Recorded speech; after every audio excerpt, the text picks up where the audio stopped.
Okay, I'll get to the deep dive. Hang on, let me finish this TikTok. Did you know the human anus can stretch up to 7 inches? And a raccoon can squeeze through a hole as small as 4 inches? So when you think about it, you could almost take 2 full raccoons up your ass. I believe in you. Alright, what is going on, guys? So today we're back with another deep dive, and today we actually get to talk about a surprising Pokemon for me. I didn't expect such solid numbers and just overall just a great package in this one Pokemon, but that's just because I didn't pay attention in school or something. Today we're actually going to be looking at Dusclops, who is a pure ghost type Pokemon, maxing out at, get this, 1591. So while yes, that's actually great, that does actually mean you do have to dump a little bit of dust into Dusclops.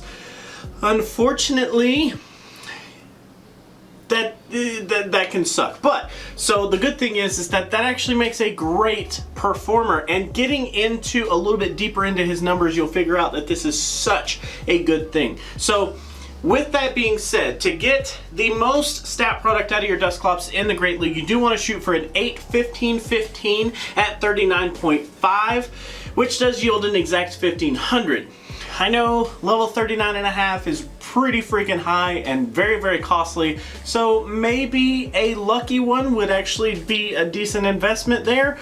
Unfortunately, if you're going for the lucky best friend kind of thing, that does kind of skew that whole IV spread, but you could save a little bit of dust.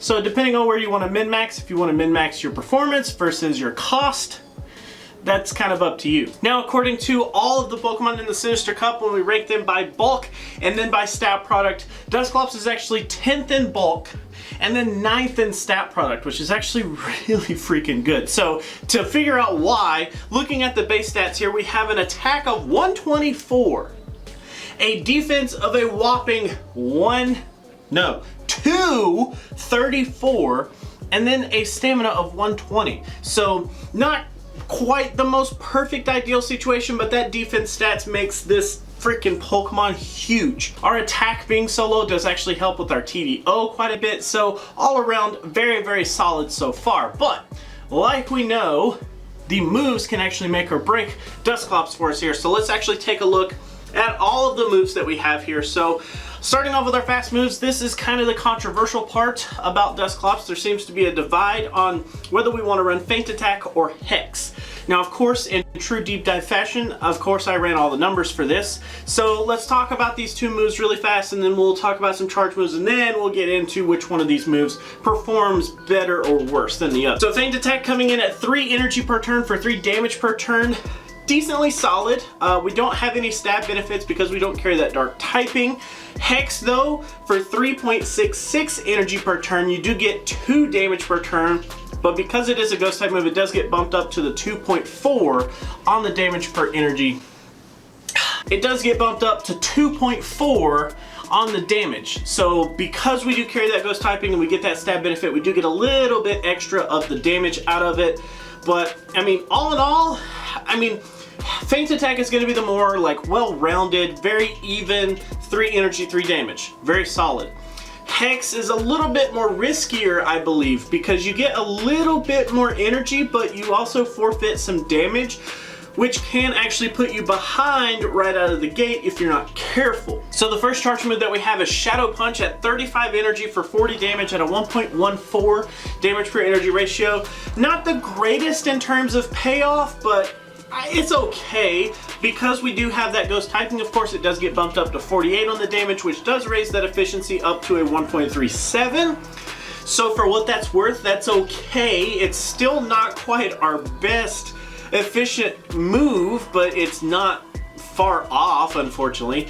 Next we do have Ice Punch and Fire Punch. Now both of these moves have identical stats, so 40 on the energy, 55 on the damage for a 1.38 on the damage per energy ratio. Considering that they both have the exact same stats, I guess it wouldn't really make one preferred over the other unless you want to run one for the type advantage, which we'll get to in a second. And for what it's worth, you can have Frustration and Return, but both of those are pretty bad in this scenario.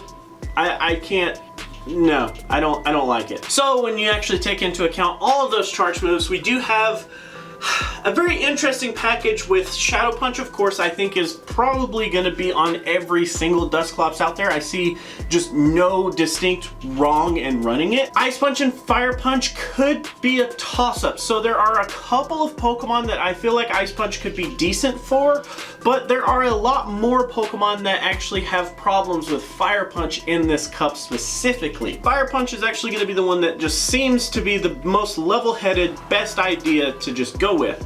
Fire Punch is going to help you cover a ton of those steel types that we end up running into, and quite a few neutral damaging situations as well. So I think Fire Punch is the one that we're going to go with along with Shadow Punch.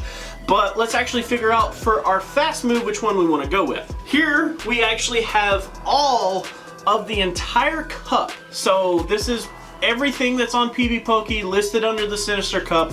This goes as deep and as far as PB Poke will let me. Otherwise, we're gonna look at the meta here in just a second. But Feint Attack, let's actually compare. We have Feint Attack on Feint Attack on this side, Hex on this side. For Feint Attack, if we look at the 0 versus 0 shield scenario, we actually end up with a 54.3%.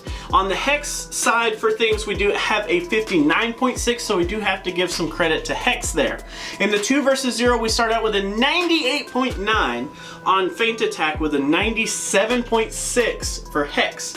So we do got to give the point to Feint Attack there. Next, in the 0 versus 2, we actually end up with a whopping 2.1 on Feint Attack, so very, very low there. Like I always say, a double-digit number there is actually really, really solid, but on the Hex side of things, we do end up with a 5.3, so it is a little bit better, but still not really where I want to see it, but we do have to give some points to Hex there again. Lastly, up against the entire cup in the 2 versus 2 shield scenarios, we actually end up with a 70.2 for Feint Attack and an 81.9 for Hex, so we still give some more points over to Hex there. Now, when you average all of that stuff together, we actually end up with an average of 56.38% on the Feint Attack with a 61.1% for Hex.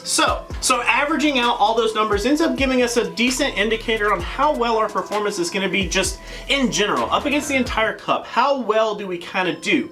And we basically would rate this as like a 6.1 out of 10. If we have a 61.1%, I'd feel comfortable saying 6 out of 10 with Hex is, you know, basically our performance. If we look at the Feint Attack side of things, it's kind of like a 5.6 out of 10.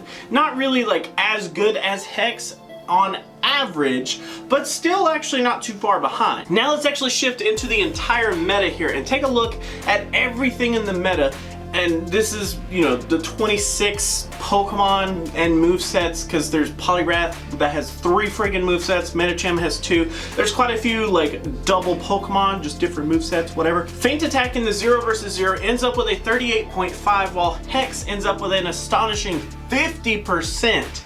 That was a lot higher than I was expecting, but gotta give it to it. In the 1 versus 0 here, so we actually have an 88.5 for Feint Attack and a 76.9 on the Hex. So Feint Attack definitely was looking better there. In the 0 versus 1, we have a 7.7 for Feint Attack, which is pretty much like really crappy. But we do have the 19.2, which is, oh, that's double digits. That's like way higher than just like 10%. So holy cow, that's amazing. On the Hex side of things, so definitely got to give some points to the Hex variant there. And then lastly, in our 1 versus 1, we actually end up with a 42.3 for both.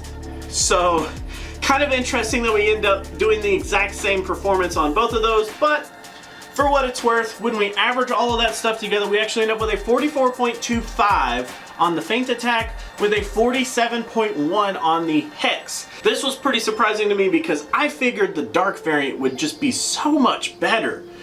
But I guess that little bit of energy actually does help you win a lot more matches. So here's kind of the thing. Up against the entire cup, Feint Attack is going to perform just a slight bit worse than your Hex variant. Up against the entire meta, again, Feint Attack is going to perform slightly worse than up against the Hex variant.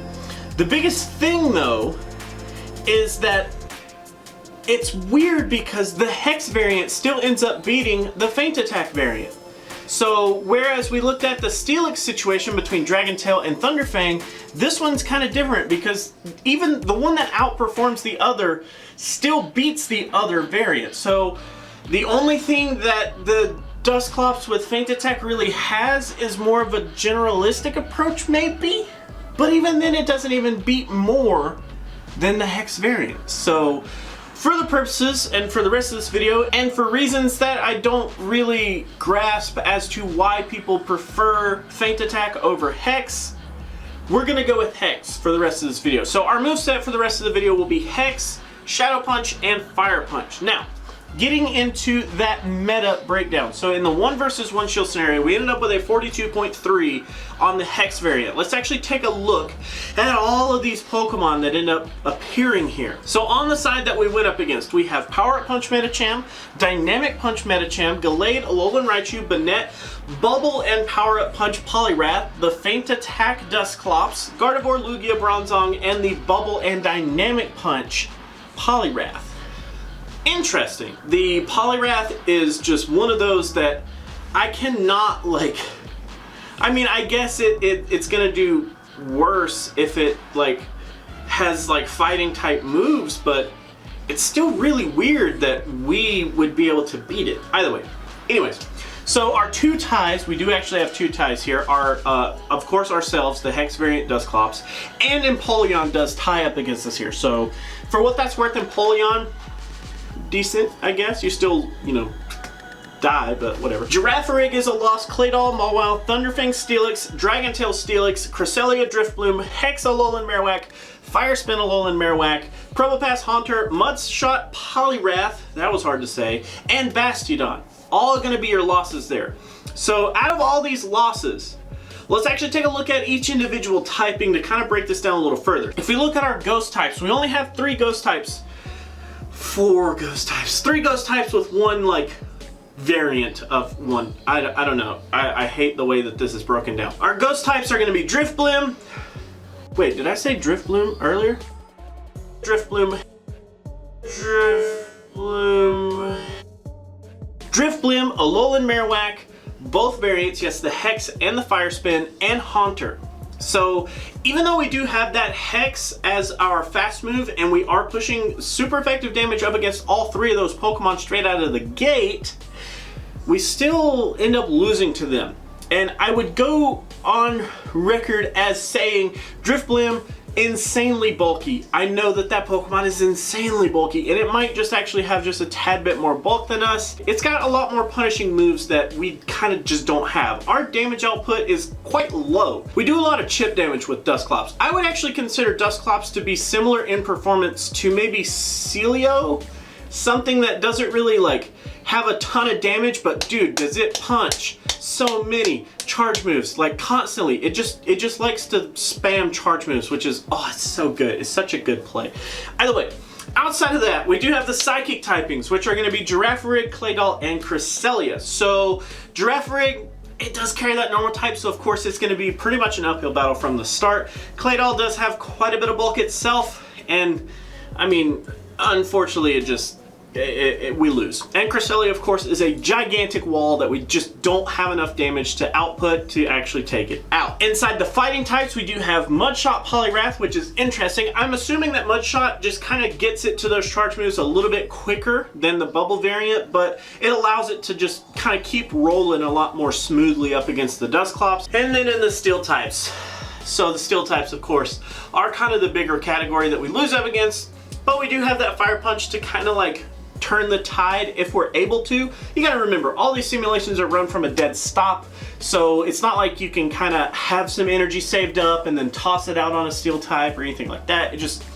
It's hard to account for that in a simulation. In real world performance, some of these Steel types may be a lot more timid around a Dusclops just because they know that Fire Punch can, oh man. So Mawile, both variants of Steelix, the Thunderfang and the Dragon Tail do end up beating us, Probopass and Bastiodon, and out of all those, I mean, what can you really say? I mean, Mawile is going to have a dark type move, more than likely. It does have Bite, which is going to have an insane amount of damage output out of the gate. Steelix, I mean, It does have Crunch as well, both variants, at least for me personally, I would run Crunch, which is insane. And then Probopass and Bastiodon are just super bulky as is, Bastiodon being the bulk master basically. I mean, they're unfortunately just gonna be really hard to beat. It's true. So that is actually gonna be it for Dusclops today, guys. Thank you so much for hanging out. Thank you so much for watching. Hopefully this kind of opened up a little bit of something, I don't know. So we only have a few more days until our Ferocious Cup details are officially announced. That should be happening on Friday. So hopefully it happens while I'm not busy, because I do have some plans on Friday, but as soon as it is announced, we will do a video announcing it, kind of going over some more generalistic type things, trying to maybe guess at some of the meta, pinpoint some things, you know, generally what we used to do. So I'm trying to get back into the swing of that, but until Friday, well, there'll be another deep dive way before Friday, but until then, thank you guys for hanging out. Thanks so much for watching. Always remember that you can vote for the next deep dive down in the description below. I guess I could just throw up a screenshot of what's coming up next. It looks like that one is coming up next. I'm super excited for that, even though I have no idea what that is right now. So anyways, thank you guys for hanging out. Thanks so much for watching. I will go ahead and play those ending credits for you. Thank you guys so much for watching. Always remember that if you like to like videos, you could do that, but if you don't, you could be that guy. Otherwise, let me know what you have to say down in the comments below about the video. I do highly appreciate you guys watching. If you guys want to support me in any way, there are several links down in the description for Patreon, joining the community here on YouTube, or even just directly PayPal if that's your thing. I greatly appreciate everyone's name that's on screen, as you guys have showed some sort of support outside of just viewing the videos, and I thank you guys. You don't understand from the bottom of my heart. So until our next video, guys, I will catch you then.